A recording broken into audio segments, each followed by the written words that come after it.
भाकियू नेता राकेश टिकैत ने बागपत के बामनोली में किसान पंचायत में शिरकत की और इस दौरान उन्होंने जहां पर किसानों को ये साफ कहा कि जो लड़ाई है वो हमारी जारी रहेगी जब तक ये नए कृषि कानून वापस नहीं लिए जाते, तो इस आंदोलन के दायरे को और बढ़ाया जाएगा। तो बीकेयू के नेता राकेश टिकैत ने बागपत के बामनोली में किसान पंचायत में शिरकत की और इस दौरान की तस्वीरें। तो राकेश टिकैत ने किसान पंचायत को संबोधित किया। इस बीच राकेश टिकैत ने भड़काऊ बयान देते हुए किसानों से कहा कि वो अपने ट्रैक्टरों में तेल डालकर तैयार रखें और संयुक्त मोर्चा की कॉल का इंतजार करें। साथ ही उन्होंने ये भी कहा कि दिल्ली का इलाज के बगैर किसान वापस नहीं लौटेंगे। राकेश टिकैत ने केंद्र सरकार पर बड़े व्यापारियों से मिलीभगत कर कानून बनाने से पहले गोदाम बनाने का आरोप भी लगाया। इस बीच राकेश टिकैत ने केंद्र सरकार को चेतावनी देते हुए कहा है कि सरकार इन गोदाम को अधिग्रहण कर ले, नहीं तो उन्हें तोड़ दिया जाएगा।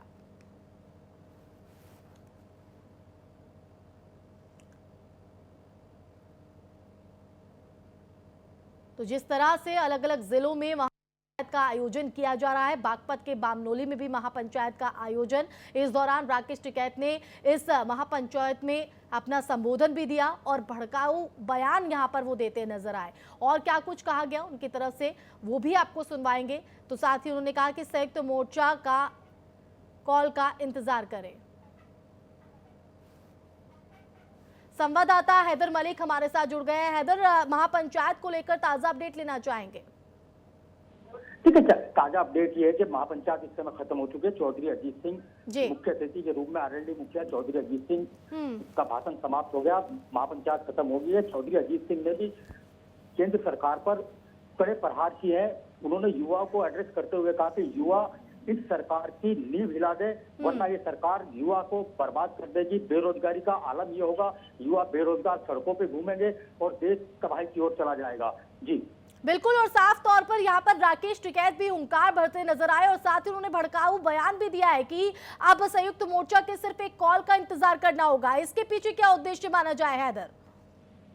देखिए, सीधी सी बात है, अब चूंकि बीकेयू के जो राष्ट्रीय प्रवक्ता है चौधरी राकेश टिकैत, वो किसान आंदोलन का बड़ा चेहरा बन गए हैं। वो मुखर होकर केंद्र सरकार पर हमले कर रहे हैं और इस हमले का सीधा सीधा वो ये है कि वो विवादित बयान देने से भी नहीं चूक रहे हैं। जैसा कि उन्होंने साफ तौर पर कहा है कि किसान अपने ट्रैक्टरों में तेल भर के रखें और इस कॉल का इंतजार करें।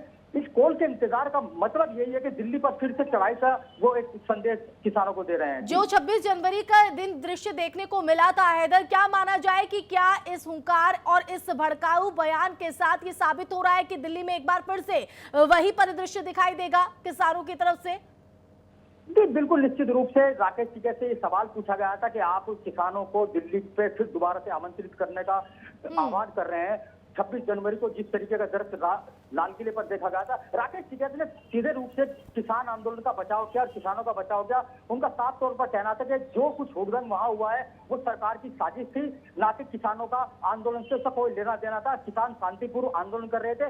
निश्चित रूप से इस समय राकेश टिकैत पूरे मुखर होकर केंद्र सरकार पर हमलावर हैं। जी जाहिर तौर पर, और ऐसे में न सिर्फ केंद्र सरकार हो चाहे प्रदेश सरकार हो, चुनौती इस वक्त जो है वो खड़ी दिखाई दे रही है दोनों सरकारों के सामने।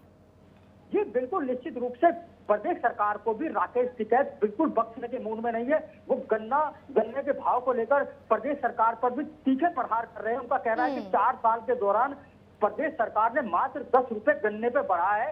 इससे किसान की कमर टूट गई। डीजल पेट्रोल के तमाम दाम बढ़ गए। किसान के जो खेती के संसाधन थे वो सब बढ़ गए हैं, लेकिन किसान के जाहिर तौर पर और हैदर ये देखना होगा कि जो चेतावनी यहाँ पर दी गई उस चेतावनी को सरकार किस तरह से लेती है। फिलहाल के लिए बहुत बहुत शुक्रिया जानकारी देने के लिए। तो अभी भी लगातार अपनी जंग को जारी किए हुए किसान, और उन्होंने ये साफ कर दिया है कि कानून वापस नहीं हुए तो उनका आंदोलन यूं ही जारी रहेगा और इसका दायरा और भी आने वाले वक्त में बड़ा हो जाएगा।